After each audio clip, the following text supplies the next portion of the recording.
Hello and welcome to this edition of FYI Weekly, your official source for the latest news and information from the city of Greensboro. The city of Greensboro is working with contractor Hydrostructures PA to perform sewer line smoke testing in various locations throughout the city. The project is expected to last for 6 to 8 weeks. Motorists traveling through project location sites may experience some minor traffic delays. During the testing, a non-toxic smoke will be introduced into manholes, eventually flowing into the sewer lines. Any open break in a sewer line will be identified by the presence of smoke. The smoke is non-staining, white to gray in color, has a slight odor, and poses no fire hazards. Customers are encouraged to pour a gallon of water into each sink, tub, and floor drain that is not used on a daily basis. This will fill the P-traps and ultimately prevent smoke from entering into the building. The project schedule and location maps are available on the city's website. Additional updates will be issued by the Water Resources Department as testing progresses. For more information about the sewer line testing, call the Contact Center at 336-373-2489 or visit the Water Resources website. The City Council adopted new rules regulating the use of stand-up electric scooters. The new ordinances include rules for how riders should act, as well as regulations for scooter share businesses. Council also created a permit pilot program for businesses that operate a scooter share program that uses the public right-of-way. Businesses must obtain a $500 permit and pay a $50 fee per scooter. Residents who use stand-up electric scooters, including rental scooters from businesses like Lime and Bird, are expected to adhere to the following rules. Only ride scooters on city streets with a speed limit of less than 35 miles per hour. Follow all traffic laws like other vehicles, such as riding only on the right side of the road, stopping at traffic signals and stop signs, and yielding to pedestrians. No riding on sidewalks or in parking decks. Scooter riders may use bike lanes. When parking a scooter, please pay close attention to the area around you. If parking on the sidewalk, leave at least a 6-foot wide clear pathway for pedestrians. Do not block sidewalk dining areas, bus stops, handicap ramps or handicap parking spaces, driveways, loading zones, bike racks, or benches. Helmets are strongly encouraged. Businesses are responsible for scooters being properly parked and must educate customers about safe operating practices, parking rules, and applicable laws. Businesses must also report usage and crash data to the city. The city's Parks and Recreation staff is joining forces with the public library staff to hire a development firm to present a design plan that will combine the Windsor Community Recreation Center and Vance Chavis Library. The project will be funded with 2016 voter-approved bonds. Windsor Center dates back to 1965. Vance Chavis, built in 1972, is the second oldest library in the system. This is an opportunity to develop a unique facility that will serve both the recreational and lifelong learning needs of this community under one roof. Nasha McCrae, Parks and Recreation Director, says we are excited to partner with the libraries and the community to create a destination where residents and visitors can connect with recreation, health and wellness, and lifelong learning, but also with other city services and each other. Developers have until December 20th to submit qualifications. Once selected, the firm will be required to work closely with the public, staff, City Council, and members of city boards and committees to create a design and construction plan that meets the community's needs. The contract award will happen in March 2019, and the design plan is scheduled to be completed in December 2019. For more information, contact Shauna Tillery, the city's Planning and Project Development Division Manager. In an effort to help each of us improve our quality of life, the city has partnered with Cone Health for a series of brief and informative videos designed to inspire you to make better choices when it comes to healthy living. Let's check in with our friends at Cone Health for today's News for Your Health. Hi, I'm Nadeem Akhtar, one of the psychiatrists here at Cone Behavioral Health, and we have Neil Mashburn, our physician assistant.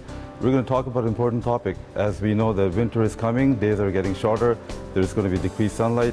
It can affect people in certain ways. Some people can have depression and sadness. So we're going to talk to you, and we're going to take you through winter blues and beyond, and how to and when to get help for it.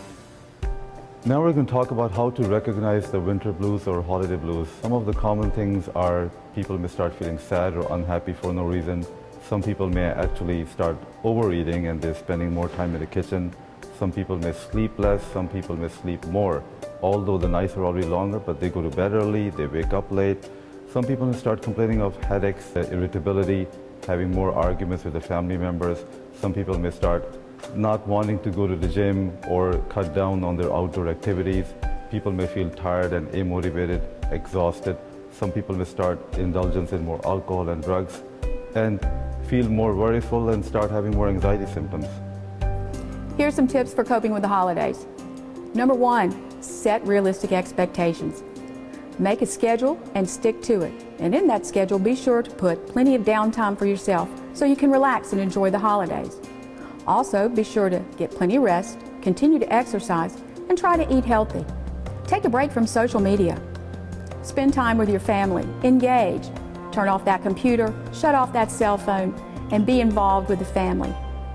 Now we're going to talk about the warning signs of winter blues. It is important to recognize it so that you can get help. Some of the common things that can happen is dysfunction. Dysfunction can be in any way. You can start skipping school, not going to work, calling in sick, unmotivated, not able to do the things that you were enjoying before, like social activities. Other things to worry about is hopelessness. People start feeling as if there's no light at the end of the tunnel. Crying spells. You're getting more irritable with the family and friends and small things bother you too much. Feeling of guilt, as if you're recalling the past events which are traumatizing. Excessive sleepiness. Not taking care of your personal hygiene. The most important thing is some people start losing weight. If the loss in weight is more than 5% or the gain in weight is more than 5%, it's definitely a sign that this is more than winter blues. You may turning into a major depressive disorder and it is time to get help. So when and where to get help?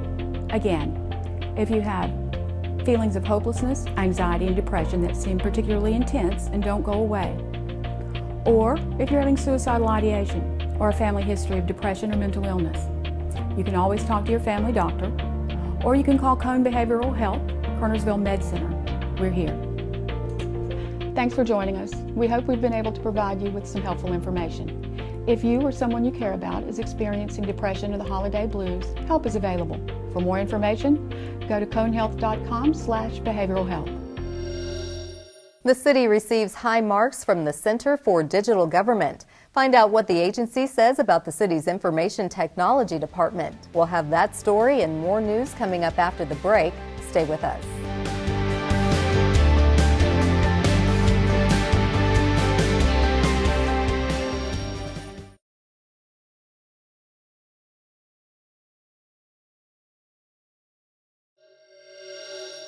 Welcome back. The city of Greensboro is among the top-ranked digital city governments according to the Center for Digital Government, or CDG. Greensboro ranks 8th among cities with a population between 250,000 and 499,000, coming in ahead of Wichita, New Orleans, and Sacramento. The CDG, a national research and advisory institute focused on information technology policies and best practices in state and local government, applauds Greensboro for its emphasis on resident services as its central IT mission. Greensboro is recognized for making open data and transparency a top priority. This is reflected in our open data portal, which supports decision-making at the community level. Also, the city's new website focuses on residents and includes an easy navigation system and interactive tools that make the site more responsive. This format launched in February 2018, yielding 3 awards for the design. In the area of security, IT staff achieved an ISO IEC 27001 certification. This globally recognized standard for cybersecurity protects the city from viruses and cyber attacks.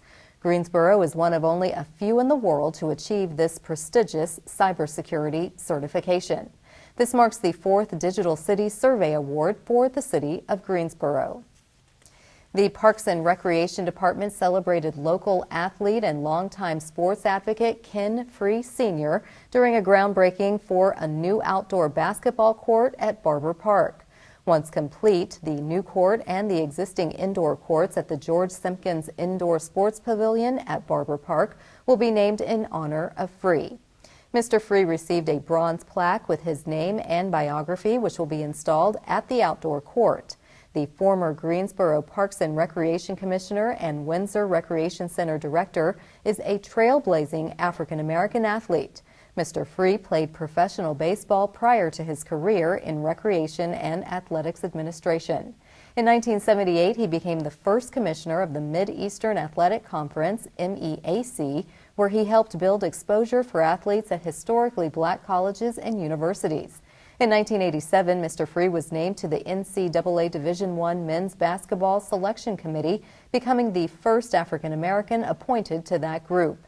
Mr. Free has been inducted into the Sports Hall of Fame at North Carolina A&T, Dudley High School, and Guilford County. And most recently, he was honored in the 2018 class of the South Atlantic League Hall of Fame. More than $50,000 in bond funds has been awarded to Richardson Homes to replace 50 deteriorated historic windows in the senior housing development. The replacement windows were custom designed with energy efficiency in mind while respecting the original architectural features. It is a 3-story, 7-bay Mission Revival-style stuccoed brick building.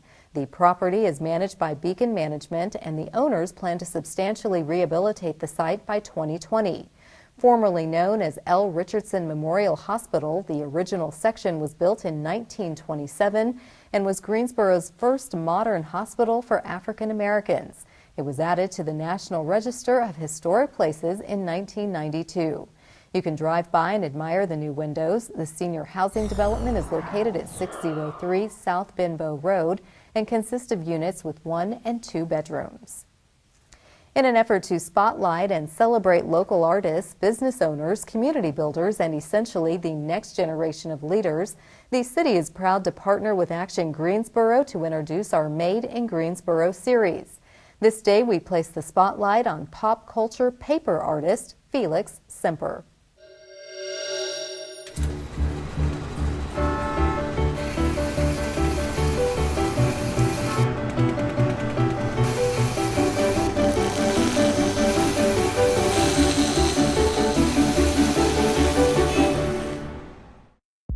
Sometimes an unexpected change in careers brings upon greatness. In Felix Semper's case, it has brought him international artistic success and the attention of celebrities. Born in Cuba and raised in Spain, Semper is an electrician by trade and was a Greensboro custom home builder when the housing crisis hit in 2008. Felix had nearly $5 million in property built under his business, Semper Homes, but they weren't selling because the banks weren't lending. Felix had always been creative and artistic. He loved to sketch, so he started teaching himself how to paint. Soon he was selling the paintings and opened a studio in Revolution Mills. It took a year of experimentation to create his signature medium, stacks of glued paper that can be stretched like an accordion. His work evoked pop culture and pop art. He's made busts of icons such as Notorious B.I.G. and sculptures of potato chip bags or Cheez-It boxes made from 7,000 sheets of paper.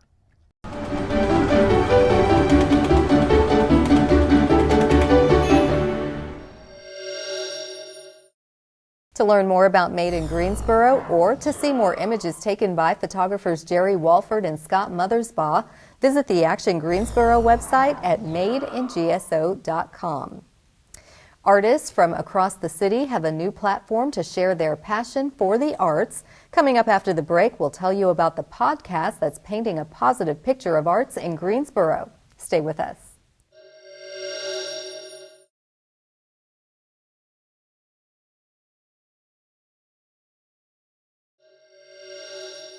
Welcome back to FYI Weekly.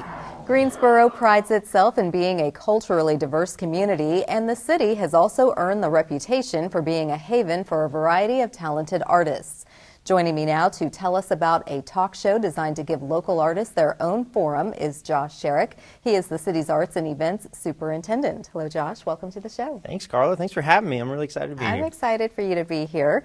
Tell me about what prompted you to host a podcast, and what is it called? Yeah, so, well, first of all, the podcast is called Gate City Chatter, And we sort of just had the idea of finding a way. We needed to find a new medium to communicate with all of our community. And I'm a huge fan of podcasting, and we also had in the works creating a community podcast studio at the Greensboro Cultural Center. And so part of that kind of just dovetailed into us creating our own podcast for the arts and events section. So we brand it as Gate City Chatter. It's discussion. It's the creative people and cultural happenings that make Greensboro, North Carolina, an awesome place to be. So, yeah, that's what we started it with. Yeah. So this has been a few months in the making. How have the talented artists and creative folks in Greensboro responded to this? It's been great. It's been awesome. We've actually recorded 2 seasons now. We have, I think, upwards of like 20 episodes. And we try to do it on a weekly basis to where it's very consistent, but we've had an incredible, we've received a ton of great feedback, but we've also received a lot of people reaching out and saying, hey, look, I'm a creative in the mural world. How can I get on your show and talk about what I do? And so we always just find new people, and we've talked to folks that do events. You know, they do festivals and a lot of our fun stuff. So anything that's just culturally relevant is something that we want to help get the message out for, and the response has been awesome. Wonderful. So it seems like this has definitely shed new light on the art scene in Greensboro. Oh yeah, 100%. I was at a function the other night, and it always tickles me when, like, you don't really know who listens, right? We never know who watches and who listens to things. But I had a gentleman that runs a local venue that does theater here in town come up to me. He says, hey, I heard about this podcast you guys are doing. I was like, what? You really did? And there again, that started a conversation to where we're actually going to have them on as a guest. And yeah, just it's opened a new window, and the medium is great. It seems like people love podcasts, and they love to listen to the information while they're doing whatever, and that's where we're fitting in. Yeah. Okay, well, you inspired our staff in my area to create a podcast, so we do have Talk City Greensboro. Nice. So we thank you for that inspiration. Where can people download Gate City Chatter, and is this free? Yep. It's completely free, as are most podcasts, I think. I mean, I'd love to get some revenue from it. We haven't got any sponsors yet either, but we're working on it. But yeah, you can find it on iTunes, so right on your iPhone, on your podcast app. You can find it on Google Play, and you can find it even on Stitcher and SoundCloud too. Okay, so you're everywhere. We're everywhere. It's really actually the way podcasting works is not too difficult to get it out to all the channels. So we usually record on one day, and it's up on the sites the next day with our edits and rolling. So. Okay, so if someone is in the cultural scene, the art scene, just any of that creativeness that you mentioned, and they want to be a guest on Gate City Chatter, how can they contact you? We would love to have them. We'd love to talk to them. You can contact us a couple different ways. Probably the easiest way is via our email account, which is gcchatter@greensboro-nc.gov, or you can call our offices at 373-7817 and just check it out. We're always working towards the next season and finding new guests for who's coming up next. And so this is the end of season 2 now here at the end of 2018, and we'll launch the next season in 2019. Okay, well, Josh, thank you for taking time out to stop by and tell us about your podcast, Gate City Chatter. So you've told us where it is. It's free to download. Looks like a fun experience. Come back and give us updates on other things that are going on in the arts world of Greensboro. We will. We're going to launch a lot of marketing and advertising this coming year, and all of our chatterheads, as we call them, they're great fans, so we appreciate them. So thank you for having us on. Absolutely. Letting us spread the news. Thank you. Stay tuned for a little-known fact about Greensboro as we tell you something about the city. That's coming up after the break. Stay with us.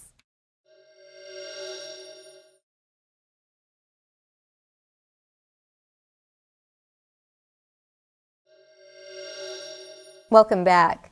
One way to stay informed about what's happening in the city is by attending or tuning in to city council meetings. The Greensboro City Council meetings are open to the public, but if you cannot attend, we broadcast the meetings live right here on GTN, and we also stream the meetings live on the city's website. Council meetings take place at 5:30 p.m. on the first and third Tuesdays of the month on Level 2 of the Melvin Municipal Office Building located at 300 West Washington Street. The first meeting of the month includes public comments and special presentations. Meetings on the third Tuesday of the month focus on public hearings and city business. The fourth Tuesday is reserved for a meeting as needed. To review the council meeting schedule and agendas, please visit the city's website.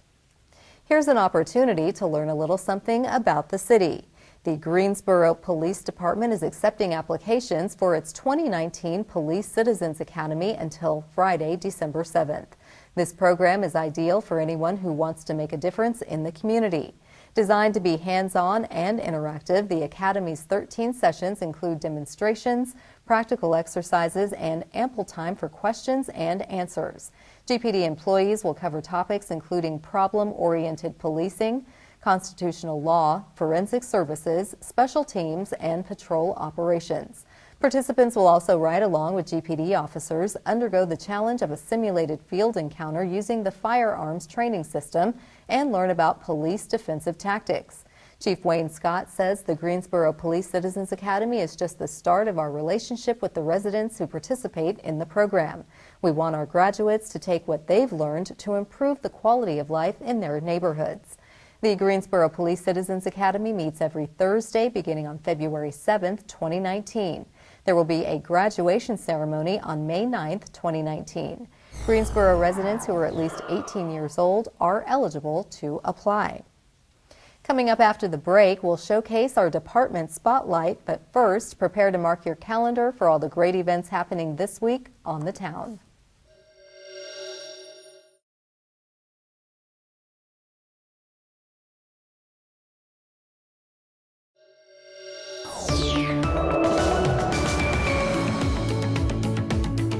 Hey, this is Taylor, and these timeless traditions are sure to put you in the holiday spirit. Check out the Piedmont Winterfest happening now through January 27th at LaBarra Park. Lace up your skates and head over on Friday from 4 to 10 p.m.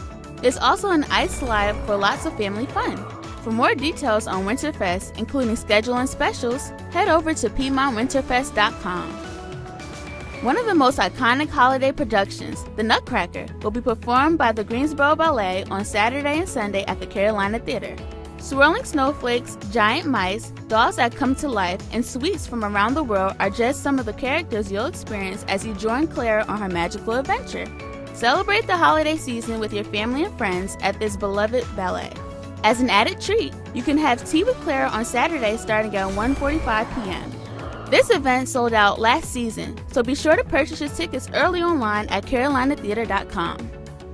On Sunday, don't miss your chance to see the Trans-Siberian Orchestra perform their unforgettable rendition of The Ghost of Christmas Eve, live at the Greensboro Coliseum.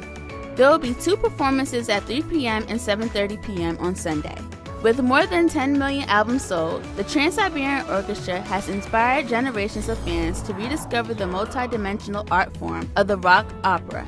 To purchase tickets, go to GreensboroColiseum.com. If you would like to see a timeless holiday movie that has inspired countless people for over 60 years, head over to the Carolina Theater on Monday for a 7 p.m. showing of It's a Wonderful Life. Come see this true holiday classic starring James Stewart and many other holiday-inspired films at the Carolina Theater this season, such as National Lampoon's Christmas Vacation, The Bishop's Wife, Miracle on 34th Street, and even Die Hard. For showtimes and ticket information, visit carolinatheater.com. Did you know Greensboro offers a wide range of special events, performances, volunteer and giving opportunities, craft classes, contests, and more for all the winter holidays? All activities are free unless otherwise noted. For a complete list of city-sponsored holiday events, go to greensboro-nc.gov and click on the free holiday events link under the Spotlight section on the homepage. Keep watching FYI Weekly right here on GTN for all your city news and information.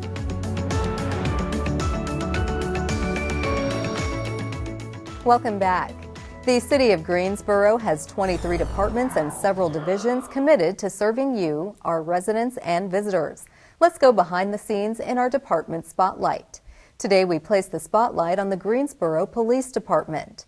In response to the number of mass shootings that have happened in recent months, the Greensboro Police Department offers active shooter training. This training teaches the community how to personally prepare for active shooters and explains law enforcement's response during these situations.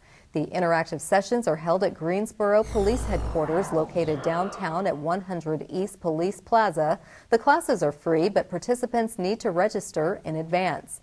To reserve a seat for the next round of classes, call the Office of Community Engagement at 336-373-2636 or send an email to communityengagement@greensboro-nc.gov.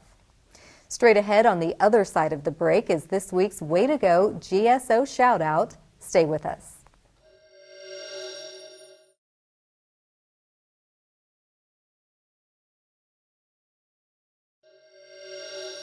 As we draw to a close, we always want to end on a positive note with our Way to Go GSO shout out. This week's shout out goes to Greensboro Mayor Nancy Vaughn. Mayor Vaughn has been elected to chair the North Carolina Metropolitan Mayors Coalition. This bipartisan group represents the mayors of the state's larger cities. Mayor Vaughn will lead the coalition in its work with the General Assembly and executive branch, advocating for policies that create high-quality economic development, invest in transportation networks, and promote public safety across the state. Congratulations, Mayor Vaughn, and thank you for all you do to represent the Gate City. That concludes this edition of FYI Weekly, but you can easily stay connected to the latest city news by linking to us on Facebook, Twitter, YouTube, and Instagram. Be sure to download our weekly podcast, Talk City Greensboro. For all of us here at the City of Greensboro, thanks for watching, and we'll see you next time.